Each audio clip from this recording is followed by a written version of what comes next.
for joining us today to The Christian View as we talk about marriage, the different aspects of marriage. But this segment, Marriage Makeover, we want to talk a little bit about the one who created marriage, the purpose he created marriage for, and how we protect that marriage. You know, he did create the very first married couple.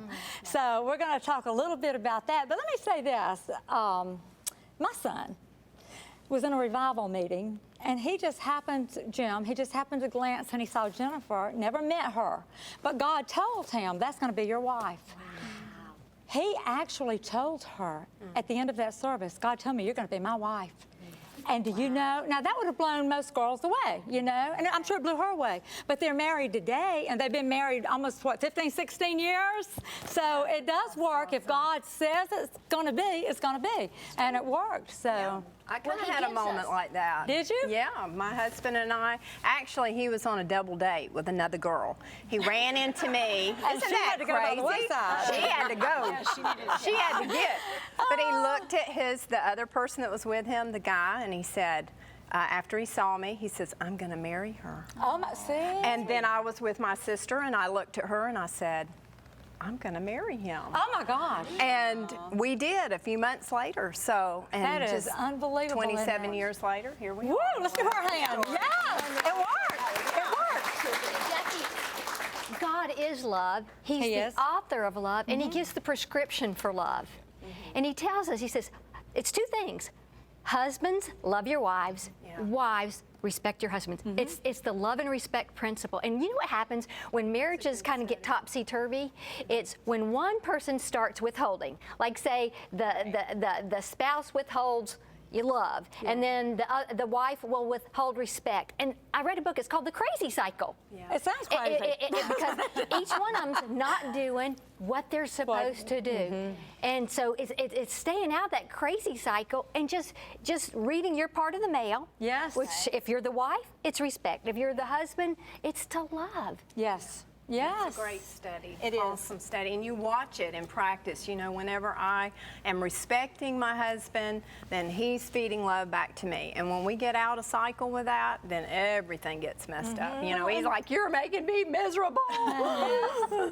Yes. Well, respect does show love. Yeah. Absolutely. Yeah. And we talked about the fact that commitment is a key element, but I think communication is a huge element that a lot of times we're not prepared, we're not even taught how to communicate effectively.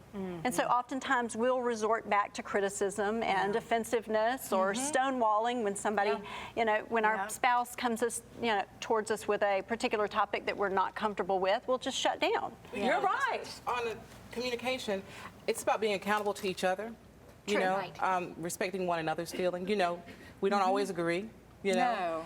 Yes, sometimes he's right, sometimes. Every once in a while, you give it to him. That's right. You know, You can agree to disagree. You can, yeah, exactly. But I think you have to commit to communicate. You have to admit when you're wrong. Yeah, you got to do. commit to communicate. You know, Absolutely. You know, I think a lot of walls are built up when you don't admit that when you're wrong and you walk away It's and you that don't pride resolve the thing. thing. It is pride. It is. Pride will destroy a marriage. And then there's no forgiveness between the two of Yeah. you. And you And know, they'll feed off each other. yeah, Those and things as will that feed off builds each other. up over the years, I think, you know, what happens is that the natural love for one another, you know, the in love feeling and all that, that wears off. Inevitably it does, I think, in Right, every certainly. marriage. But hopefully, that's when sometimes you... it lasts a little bit longer than the honeymoon. Yeah, but sometimes hopefully. it does. But then that's when you have to ask God for supernatural love to love each other. Love him Right. through me, or love her through Right. me, you know. And sometimes you have to go get help. I love my husband. We've been married, like I said, 24 years. But there's been a few times where we just didn't see eye to eye. And we went to counseling. We went to That's Christian good. counseling. That's good. Because it was kind of like we were stuck and there was somebody with a helicopter view that said, wait a minute, this Yes. is where the problem is. Y'all can't see it because you're stuck in it. So I'm a great I like proponent that. for Christian counseling. There's good books out there like that Love and Respect. There's some ones that aren't so good. But find what works for Find you. what works. Find what draws you to each other, draws you back to God, brings it into that Christ-centered marriage. And recognize what you need. Absolutely. You make a good point too about Christian counseling, because you know you can go to family, and you know family's going to side with you. So you know once Oh my goodness, they're going to take your side every You time, know, honey. exactly, but when most you of the make time up- they're going to take your side. But listen, when you make up, your family's still mad with them. Right. You know, then you want them out your business. yours. That's right. You know? That's right. So, yeah. Because Mama remembers what you said about her. Yeah. And you may have forgiven them, but she hadn't. That's true. You talked about differences and differences we're going to have. And 70% of our disagreements, statistically, are unresolvable. We're not going to always agree on stuff. And so we have to understand we think differently, we act differently, We're and we have wired to differently. and we're wired differently. We have to love one another where we are. And if there's something in particular that really needs to be worked on, then we go to counseling. We do need to work on that. But if it's a trivial thing that it's just simply a difference and we let those things irritate us to a point where we start shutting down, we've got to recognize And I'm glad you brought that out because we are different. And one of the best-selling books on on love and marriage is The 5 Love Languages. That thing has been on the New York Times bestseller list for years and years. And the key there is find out what speaks love to your partner. Because if you try to love them with the way you like to be loved, that might not be the way they want to be loved. True. So find out how they want to be loved. If it's gifts, buy them gifts.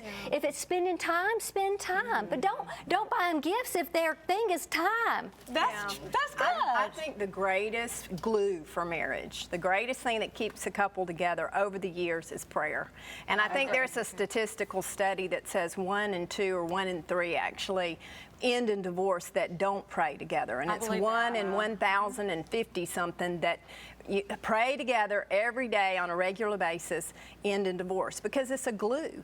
You know, you can't stay mad at each other and pray together. That's right. And so even if it's just a few minutes today, every day, you know, just to grab hands and pray over issues. But God can take those heart feelings. Absolutely. And He can just, minimize them. He does. You know, He can do that. He's the only one that can do that. But how about when we use God as an excuse when we're mad with our spouse and we tell them God's mad with them? Wait a minute, you tell your husband God's mad? I do that. Well, I tell them God agrees with what I'm saying. Yeah. I give them scripture to back it up. prove it to you right now. Most men do not want to go to counseling. And we've got a panel of women here. They don't want to go to counseling. But one time my husband had to go for a little issue, and he said, if he starts not wanting to come to counseling, because, like about maybe 7 years, we might hit that bump in the road. He said, just say, do I need to call Bob? He will right that very moment. Is Bob the counselor? Bob's the counselor. And he doesn't want to go to counseling. So you know what? It'll make us. All right. What would Bob say here? Right. Okay. But it's important to choose the right counselor. It's very important. We're going to have to hold it right there because we have to go to a break. Thank you so much for joining us.